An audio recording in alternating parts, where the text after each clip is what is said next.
कभी ये सोचा है कि कुछ जीतें ऐसी क्यों होती हैं जो हमेशा के लिए इतिहास में दर्ज हो जाती हैं और कुछ बस वक्त के साथ भुला दी जाती हैं? 28 नक्षत्रों के सिस्टम में उत्तराषाढ़ा इसी गहरे राज को खोलता है। यह सिर्फ जीतना नहीं सिखाता, बल्कि एक ऐसी सत्ता बनाना सिखाता है जिसे कोई हिला ना सके, कभी भी। ये एक लाइन उत्तराषाढ़ा के पूरे सार को पकड़ लेती है। बात यहां किसी एक लड़ाई को जीतने की नहीं हो रही, बात हो रही है उस जीत को एक ऐसी परमानेंट पावर में बदलने की जो वक्त के साथ और मजबूत होती जाए। तो चलिए इस बेहद पावरफुल आइडिया को और करीब से समझते हैं। तो सवाल ये उठता है कि एक आम जीत और एक अजेय जीत में आखिर फर्क क्या है? इस सेक्शन में हम यही जानेंगे कि कैसे एक पल की कामयाबी को एक स्थायी साम्राज्य में बदला जाता है। इसे समझने के लिए एक कदम पीछे जाना होगा, इसके पिछले नक्षत्र पूर्वाषाढ़ा पर। देखिए, पूर्वाषाढ़ा का काम है विस्तार करना, जीतना। एक ऐसी सेना की तरह सोचिए जो बस नए इलाके फतह करती जा रही है। लेकिन उत्तराषाढ़ा का काम वो यहां से शुरू होता है। उसका काम है उस जीती हुई जमीन पर एक मजबूत स्थायी साम्राज्य बनाना, उस जीत को स्टेबल करना। और जब ऐसा होता है तो उसका नतीजा क्या निकलता है? नतीजा होता है फाइनल सक्सेस। एक ऐसी जीत जिससे कोई पलट नहीं सकता, एक ऐसी यूनिवर्सल पहचान जो पीढ़ियों तक बनी रहती है। और यही सब मिलकर बनाता है एक लॉन्ग टर्म अथॉरिटी और एक ऐसी विरासत जो कभी खत्म नहीं होती। ठीक है, ये तो समझ आ गया। लेकिन सवाल ये है कि ये स्थायी अधिकार, ये परमानेंट पावर आती कहां से है? चलिए उन सिंबल्स और डिवाइन प्रिंसिपल्स को देखते हैं जो इस जबरदस्त शक्ति की नींव रखते हैं।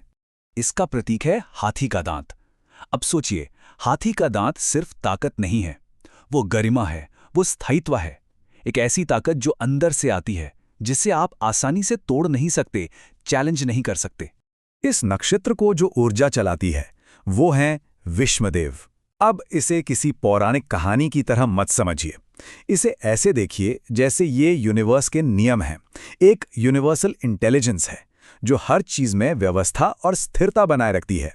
तो ये यूनिवर्सल इंटेलिजेंस काम कैसे करती है? इसके 3 सिंपल स्टेप्स हैं। पहला, ये खुद को ब्रह्मांड के बेसिक नियमों के साथ अलाइन करती है। दूसरा, ये लंबे समय तक चलने वाली स्टेबिलिटी बनाती है। और आखिर में ये एक ऐसी अथॉरिटी बनाती है जो नैतिक रूप से सही हो, यानी धर्म पर आधारित अधिकार। चलिए अब इन बड़ी बड़ी बातों से निकलकर जरा जमीन पर आते हैं। देखते हैं कि ये जो स्टेबिलिटी देने वाली एनर्जी है वो हमारी दुनिया में असल में दिखती कहाँ है। क्योंकि ये सिर्फ एक आइडिया नहीं है, ये हमारे चारों ओर की दुनिया को बना रही है। ये एनर्जी सबसे साफ दिखती है उन प्रोफेशंस में जिनका काम ही है सिस्टम बनाना और उसे चलाना, जैसे कि सरकार, बड़े बड़े कॉरपोरेशंस के लीडर्स, इंस्टीट्यूशंस के मैनेजमेंट, पॉलिसी बनाने वाले लोग और एडमिनिस्ट्रेशन। इन सब का एक ही तो मकसद है, व्यवस्था को बनाए रखना। और ये बात समझना बेहद जरूरी है। ये एनर्जी सिर्फ समाज को मैनेज नहीं कर रही, ये तो हमारी पूरी सभ्यता की फिजिकल और सिस्टमैटिक दोनों तरह की नींव बना रही है। यही वो बेस है जिस पर हमारी दुनिया टिकी है। ये एनर्जी आपको सरकारी इमारतों में दिखेगी, हमारे पूरे लीगल सिस्टम में दिखेगी और लंबे समय तक चलने वाले इंफ्रास्ट्रक्चर में। मतलब ये वो पिलर्स हैं जो पक्का करते हैं कि समाज पीढ़ियों तक ठीक से चलता रहे। और कमाल की बात तो यह है कि ये सिद्धांत हमारे खाने तक में झलकता है। उत्तराषाढ़ा की एनर्जी फैंसी डिशेस में नहीं, बल्कि उन बेसिक अनाज में है, जैसे गेहूं, चावल, जो पूरी आबादी का पेट भरते हैं लंबे समय तक। स्टेबिलिटी का इससे ज्यादा जमीनी उदाहरण और क्या होगा? तो फिर इतनी बड़ी पावर को संभालने के लिए एक लीडर में क्या गुण होने चाहिए, कैसा कैरेक्टर चाहिए होता है? चलिए अब उस लीडरशिप के चरित्र को समझते हैं जो इस स्थायी शक्ति की पहचान है। यहाँ की लीडरशिप बड़ी यूनिक है। ये एक तरह का हाइब्रिड है, एक क्षत्रिय यानी वॉरियर की पावर और एक ब्राह्मण की नैतिक जिम्मेदारी का। मतलब आपके पास ताकत तो है, लेकिन उसे सही मकसद के लिए सही तरीके से इस्तेमाल करने की समझ और जिम्मेदारी भी है। इसके मुख्य गुणों को हम रंगों से भी समझ सकते हैं।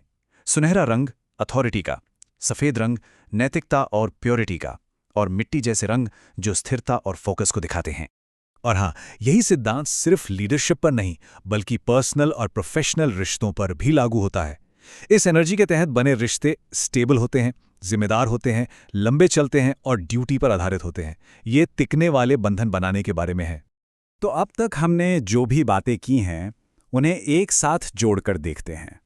ये सब हमें एक बहुत ही पावरफुल आइडिया की तरफ ले जाता है, और वो है एक स्थायी विरासत जो किसी एक इंसान की सफलता से बहुत बहुत बड़ी चीज है। 28 नक्षत्रों के चक्र में ये 21वें नंबर पर आता है। ये नंबर अपने आप में एक मैच्योरिटी, एक स्थापित व्यवस्था को दिखाता है। ये कॉस्मिक साइकिल का वो पॉइंट है जहाँ उथल-पुथल खत्म हो चुकी है और स्थिरता अपने चरम पर है। तो इस पूरी बातचीत का निचोड़ क्या है? देखिए, उत्तराषाढ़ा किसी एक इंसान की एक जीत के बारे में है ही नहीं। ये एक ऐसा यूनिवर्सल, स्टेबल सिस्टम बनाने के बारे में है जो किसी एक की जिंदगी से कहीं आगे तक चले और आने वाली पीढ़ियों के लिए एक मजबूत ढांचा तैयार करे। आखिर में उत्तराषाढ़ा का संदेश एकदम साफ है। असली स्थायी अधिकार वो नहीं है जिसे छीना जाता है, बल्कि वो है जिसे इतनी मजबूती से बनाया जाता है कि वो हमेशा के लिए टिक सके।